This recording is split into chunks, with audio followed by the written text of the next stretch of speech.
Welcome to কুইজিয়াম Bangla. আরও একটা কুইজের পর্ব নিয়ে আমরা উপস্থিত হয়েছি। আজকের বিষয় চন্দ্রগুপ্ত মৌর্য। ভারতবর্ষের ইতিহাসের এক উল্লেখযোগ্য নাম। মৌর্য সাম্রাজ্যের প্রতিষ্ঠাতা চন্দ্রগুপ্ত মৌর্য 320 খ্রিস্টপূর্বাব্দ থেকে 298 খ্রিস্টপূর্বাব্দ পর্যন্ত ভারতবর্ষে মগধের সিংহাসনে শাসন কার্য পরিচালনা করেছিলেন। আমরা চন্দ্রগুপ্ত মৌর্যের মৌর্য শাসন ব্যবস্থা সম্পর্কে 15টি গুরুত্বপূর্ণ কুইজ বা এমসিকিউ প্রশ্ন উত্তরের সঙ্গে এবং ব্যাখ্যার সঙ্গে আলোচনা করে নেব।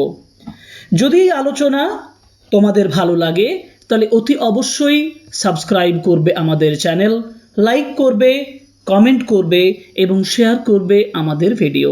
সুতরাং চলো শুরু করা যাক কুইজ और एमसीक्यू ऑन চন্দ্রগুপ্ত মৌর্য।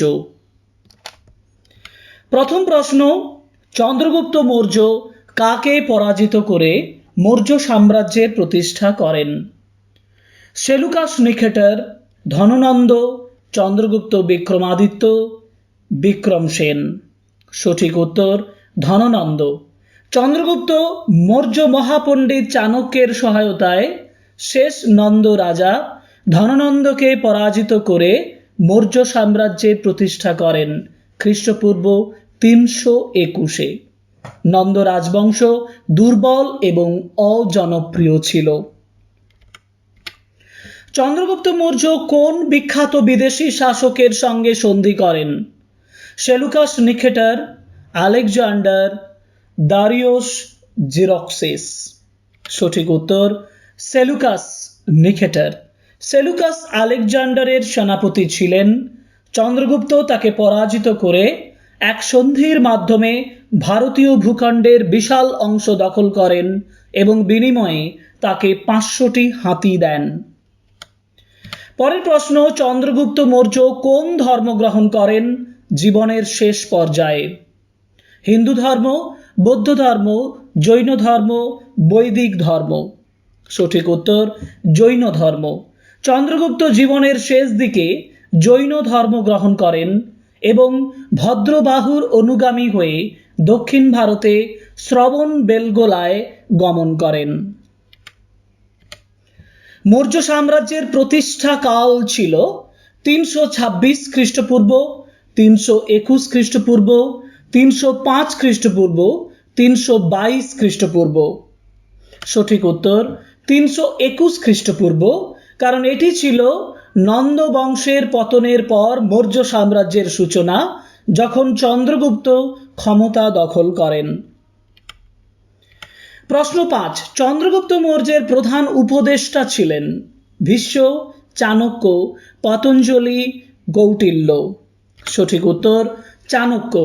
চাণক্য বা কৌটিল্যই ছিলেন চন্দ্রগুপ্তের গুরু ও রাজনৈতিক উপদেষ্টা। তিনি অর্থশাস্ত্রের রচয়িতা। চন্দ্রগুপ্ত মৌর্য ছিলেন কোন রাজবংশের প্রতিষ্ঠাতা? এটা সবথেকে গুরুত্বপূর্ণ এবং সহজ প্রশ্ন। নন্দ বংশ, মৌর্য বংশ, গুপ্ত বংশ, সাতবাহন বংশ।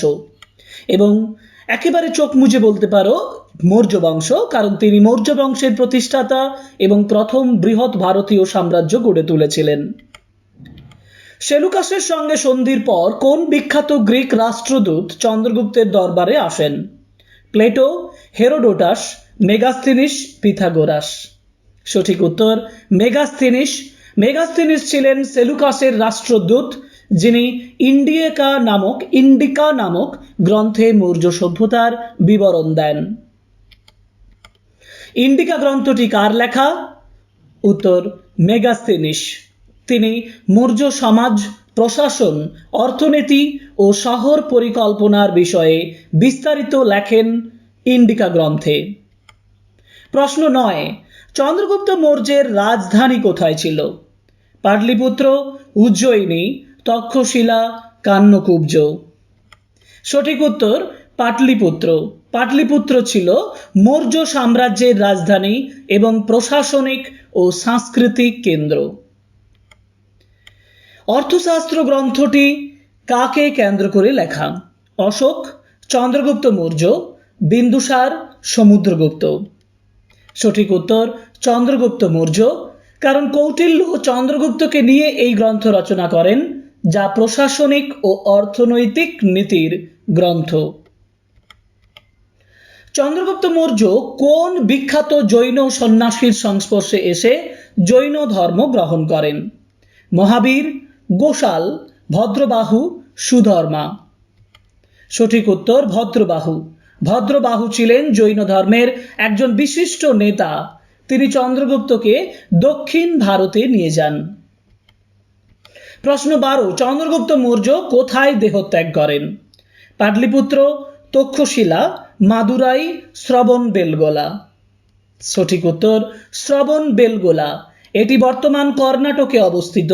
চন্দ্রগুপ্ত এখানেই জৈন রীতি অনুসারে সন্ন্যাস জীবন এবং দেহত্যাগ করেন। চন্দ্রগুপ্ত মৌর্য কোন রাজাকে পরাজিত করে সিন্ধু অঞ্চল দখল করেন? সেলুকাস, রাজা পুরু, আলেকজান্ডারের গভর্নর, ধননন্দ। সঠিক উত্তর আলেকজান্ডারের গভর্নর। আলেকজান্ডারের মৃত্যুর পর তার গভর্নররা সিন্ধু অঞ্চলে শাসন করছিলেন, যাদের চন্দ্রগুপ্ত পরাজিত করেন। চন্দ্রগুপ্ত মৌর্য কিসের মাধ্যমে প্রজাদের উপরে নিয়ন্ত্রণ রাখতেন? ধর্ম, গুপ্তচর ব্যবস্থা, সেনা, কর ব্যবস্থা। সঠিক উত্তর গুপ্তচর ব্যবস্থা। অর্থশাস্ত্র অনুযায়ী চন্দ্রগুপ্ত একটি শক্তিশালী গুপ্তচর নেটওয়ার্ক পরিচালনা করতেন। মৌর্য বংশের পরবর্তী সম্রাট কে ছিলেন? চন্দ্রগুপ্ত মৌর্যের পরে মৌর্য বংশের সম্রাট কে হয়েছিলেন? অশোক, বিন্দুসার, কনিষ্ক, সমুদ্রগুপ্ত। সঠিক উত্তর বিন্দুসার।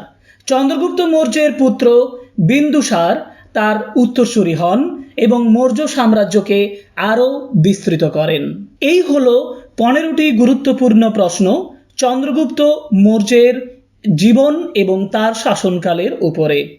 আশা করি এই প্রশ্নগুলো তোমাদের অত্যন্ত উপকারী হবে এবং তোমরাও আমাদের এই ক্লাসগুলো, আমাদের এই পর্বগুলো অবশ্যই পছন্দ করবে। যদি পছন্দ হয় তাহলে অতি অবশ্যই রিকোয়েস্ট করব, সাবস্ক্রাইব করো আমাদের চ্যানেল, লাইক করো, কমেন্ট করো এবং শেয়ার করো আমাদের ভিডিও। আজকের পর্ব এখানেই শেষ। আমরা একটা নতুন পর্ব নিয়ে, নতুন কুইজ নিয়ে আবার আসবো পরের ক্লাসে। ধন্যবাদ।